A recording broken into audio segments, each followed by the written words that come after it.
No, I'm good. I'll just be here. So much of life, we have so much life to live, and if we just get through some of these fears. I read a book that changed my life called Mindset by Carol Dweck. She's a Stanford PhD, and she talks about two mindsets. One she talks about is this fixed mindset, and this fixed mindset was in me.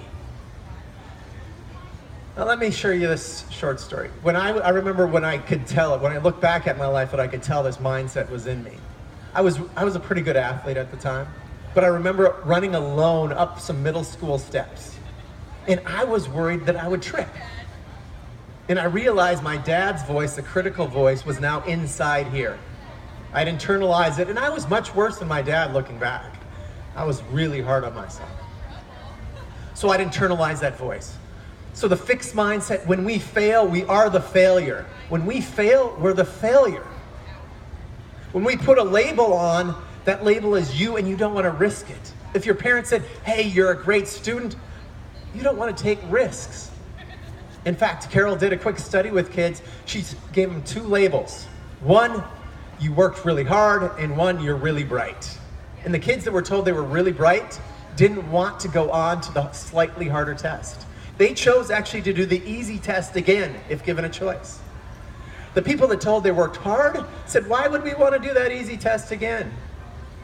They wanted the harder tests, and they excelled. When the group that was told they were smart was forced to go ahead, they struggled even more.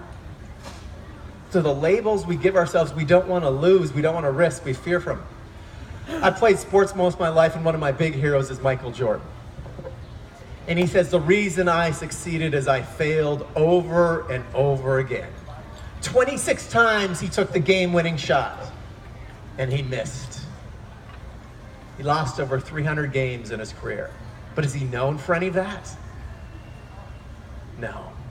One of my favorite stories now is Babe Ruth. Let me first go back to this. This mindset. Yeah, let's do the Babe Ruth. Babe Ruth, Sultan of SWAT, king of home runs, 714 home runs. Does anyone know how many times he struck out? 1,330 times.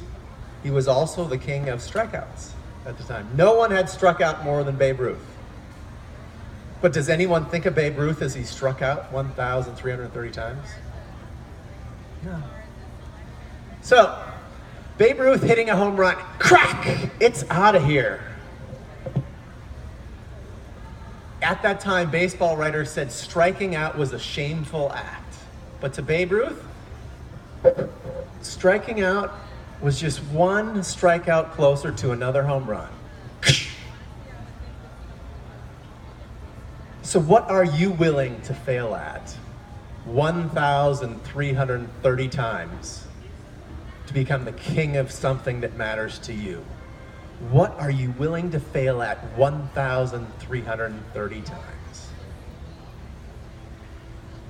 Well, the beautiful thing is I found in Carol Dweck talking this growth mindset. And one of the things that helped bring the growth mindset in me was playing improv.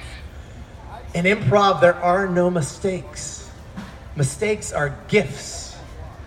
Dare to suck. Dare to fail. And in fact, when you make a mistake in improv, oftentimes that turns into the most beautiful thing. So dare to suck.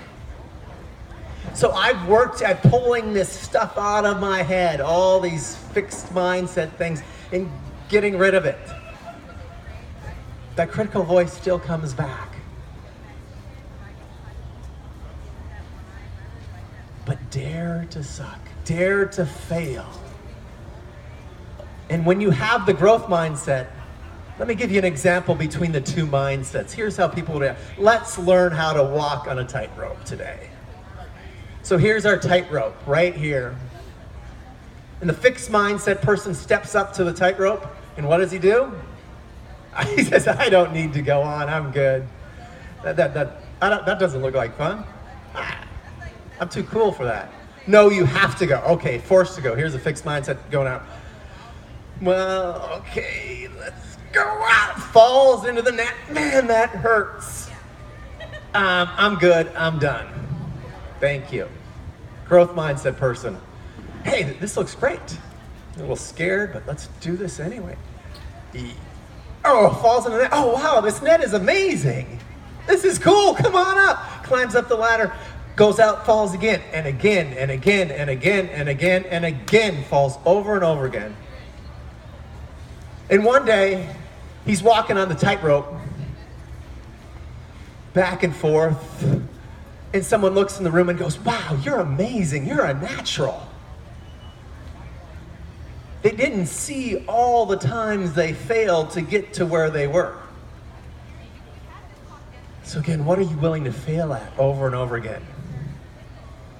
There's a beautiful saying, feedback is the breakfast of champions.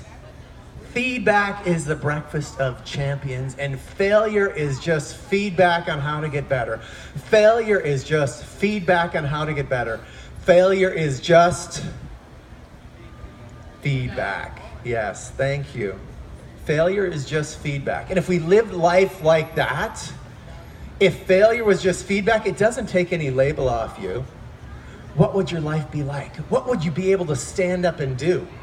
Would you be able to stand up and speak your truth? Would you be able to stand up and do the things that excite you in life? Would you be able to ask the girl to dance? Would you be able to risk a broken heart? My heart's been broken, and I asked again. My heart was broken again, and I asked again. And one of the things I learned in that is your heart actually can't break. Line from a song that was popular at the time, as I felt like my heart was breaking. All the broken hearts in the world still beat. Let's not make it harder than it has to be. All the broken hearts still beat. Get up and go after it. Don't let fear stop you from doing anything. In fact, when you go towards fear, the fear's right there. You run towards it, and most of the time it will disappear, because most of our fears are ropes pretending to be snakes. And when you get close enough, oh, it's a rope. There was nothing to be afraid of anyway. Now, if it's a snake, learn how to deal with the snake. So I hope you stand up. I hope you risk. I hope you say yes to things like improv that can give you a practice at getting a handle on your fears. Dare to stand up. Dare to stand up for what's important to you. Dare to stand up. Thank you. All right, Chris Nielsen. Well done. That's Chris a natural? Is Chris born with this? No.